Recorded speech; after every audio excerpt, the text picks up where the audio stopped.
In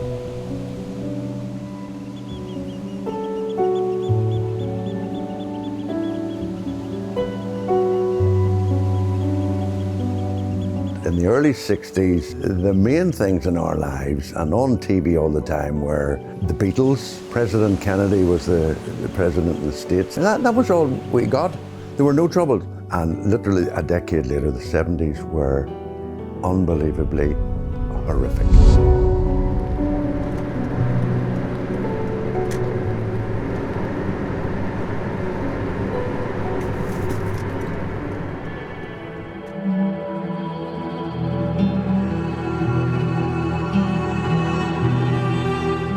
There are two communities here, and the majority of Protestant people are unionist and want to retain the link with the United Kingdom. Most Catholics are either nationalist or Republican. They want a united Ireland either by peaceful means if they're nationalist, or Republican. IRA had a tradition of violence going way back. Well, Northern Ireland in those dark days was a very different place. The Troubles had a huge impact on your way of life. People my generation knew nothing but the Troubles, so we didn't know a time before that. There was a lot of soldiers in the street. There was effectively a ring of steel that was put around this town when I was growing up. So my grandfather was shot by paramilitaries. He was shot in his home with his kids and his wife. They were all present. There was a baby. My granddad was only in his early 20s whenever he was shot, and his life was really well and truly imploded from that point on. He was a history teacher. He now couldn't go to work. My mum and dad would have preferred going shopping, for example, in Dundalk, in County Louth, just down the road, in the Republic of Ireland, because it felt safer than going to Newry. I was lucky to survive a church bomb in 1973. It was a £600 bomb left outside in the car park with no warning. I remember my mum telling me when she was very small having to jump into the bushes because there was sniper fire. Postman was actually shot through the neck and nearly in front of them. My grandfather was a prison guard and constantly had to check under his car and go to work in that sense. 3 mortar bombs went off, hitting the barracks, which is a few doors down. Parts of the roof started falling in on top of us. We were 10 years of age. Couldn't have cars parking anywhere, where there's a lot of commercial. So the centre of Belfast, for example, became a non-drive zone. We grew up where there was shootings and bombings every other week, and then the opportunity to sign this agreement that would actually stop it all for good was huge.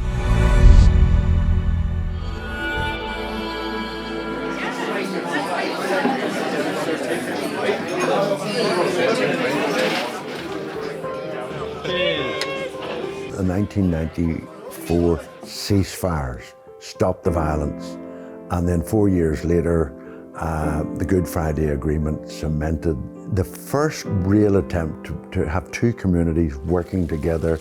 I went to the Mitchell Institute, and Senator Mitchell would come often to speak to students, and he often said that the Good Friday Agreement wasn't a static document, it's a constant thing that moves forward. It was a huge breakthrough because for so long it looked as if it was possible, it was on the horizon, but would we ever get there? It was an amazing day, it really was. It was full of hope and inspiration, so it was great. I mean, the Good Friday Agreement is sort of like, it's a framework for all of us and for our young people to take it forward. Working in the Republic of Ireland and living in Northern Ireland, to be honest, is quite a common occurrence for a lot of people around here. The majority of people in this town actually work in the south of Ireland. Barriers that you would have seen years ago have all gone. As you can see, there's absolutely nothing here. The borders have all been removed. There's no infrastructure at all. So as you go from Northern Ireland into the Republic of Ireland, the only difference you see is the change in signage. Young people are certainly starting to recognise the benefits of being here in Belfast and in Northern Ireland. I'm a father of a 3.5-year-old, and I would say for my daughter, the Good Friday Agreement has given Northern Ireland, and by extension her, an opportunity to reach her life goals, her career ambitions. Been very fortunate to welcome some people back to Belfast that haven't been here over the past few decades, and they walk around here and they talk about a reimagined Belfast. The impact on tourism has been phenomenal because I see people who are what we would call repeat guests, repeat visitors to Ireland. If you just told someone in Belfast 30 years ago there's going to be 130 cruise ships coming to Belfast to see our countryside and visit Belfast, they'd have laughed at you. They would have thought you were crazy, you know? Even for the example, we've had the Game of Thrones series, has created over £215 million to the Northern Ireland economy. So that gives you some idea of where we've come. We didn't have tourism during the Troubles. You know, would you go to Beirut or Belfast? You know, it was that dark. In the last 10 years, you can really see a turnaround in the hotels and restaurants, facilities like Titanic, the Giant's Causeways Visitor Centre, 18 brand new hotels in Belfast. Who thought you'd ever saw the day? I remember the excitement from family and friends, relatives, when it was signed. It was euphoric. It was unbelievable.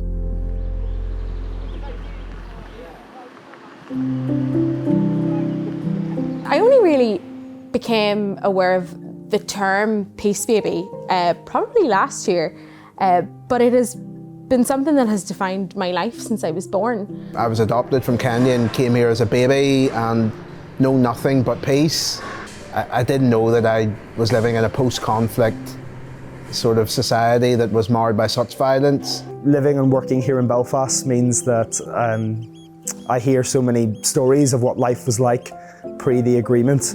It was always kind of something you were aware of, like you would see the flags going around and you know, there were comments people would make, but it was never a big kind of part of my life. I think the fact that I was in my late teens before I realised the significance of the Good Friday Agreement is a very good thing. You know, some of my friends are from Catholic backgrounds, some of my friends are from Protestant backgrounds. It's never a thing that's caused an issue for us. I think a lot of young people now, their focus is on things like poverty, mental health, homelessness, because I don't see the point in tackling the big, massive, you know, where we're a part of issue without actually looking after the people in the country that we're living. You know, it's 25 years. I'm soon turning 25. I keep thinking about the next 25, even the next one. Like, what is Stormont going to look like in a year from now? Am I worried about Northern Ireland post-Brexit? Yes. Whenever that vote happened back in 2016, I couldn't help but feel a little bit ignored in Northern Ireland because I did feel like Northern Ireland had been dragged out. I think Brexit for me has been the biggest jolt to the peace process since the time of the ceasefires. We need to be very careful around how leaving the European Union will impact on communities. So we've spent an awful long time trying to change the narrative of negative language that keeps people from visiting here. And it's all resurfaced again in terms of Brexit. Brexit, quite frankly, has jeopardised the Good Friday Agreement. That peace, that hard-won peace that took 30 years. A lot of our charities, organisations and community groups are funded by the European Social Fund, and now that that's all being pulled away, so many people are being made redundant or being put on notice. I have benefited a lot from, especially funding from peace funding from the EU, because they would fund some of our work in here and stuff like that. And obviously they funded so much. You see the wee flag on so many things in Northern Ireland. People are really worried around issues such as health, education, cost of living, but we don't have a functioning government. We don't have an assembly sitting at the minute. And the root cause of the fact that we don't have an assembly sitting is the fact that we voted to leave the European Union.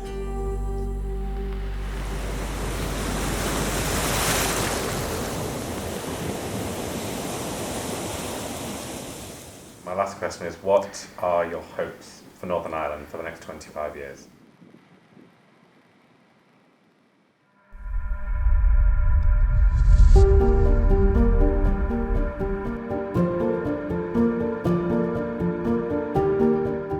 I just hope that we continue to make progress in creating a fair, safe place for people to live, that people want to live here, that they're proud to be from here. I really, really hope that we get an opportunity to carve out our own future for the next generation to come. The generation that come after me continue to know less and less about the trauma that my parents and my grandparents would have grown up with. I would like to see Belfast become a massive hub or an attraction, a place to come and visit. The next 25 years in Northern Ireland, I hope that there's much more integrated education, I hope that that is the norm. I'd hope that we continue in Northern Ireland, we continue on this path of peace. I would also hope that the Good Friday Agreement gets built upon. We haven't got places like the Giant's Causeway, Dunluce Castle. Those are all the key elements, so preserving all of those things is essential for our future, yeah. You know, we're working holistically to sell this place for people to come and enjoy, you know, so it's all about us, the people.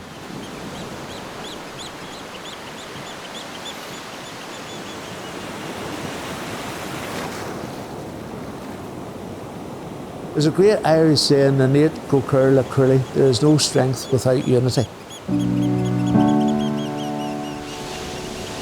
It feels like it's finally time for us to kind of come into our own and reach the full potential.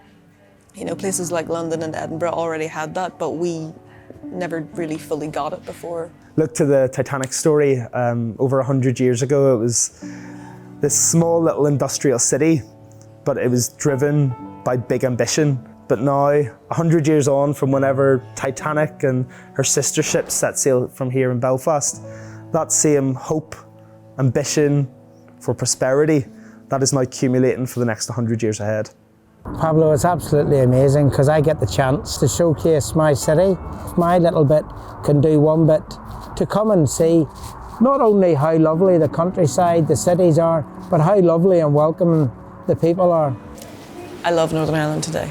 It's my home for a start, but there are so many wonderful things here that people don't immediately think of, and that's frustrating because we have such incredible landscapes. You know, you look at the Mourne Mountains, everybody knows about the Giant's Causeway as well.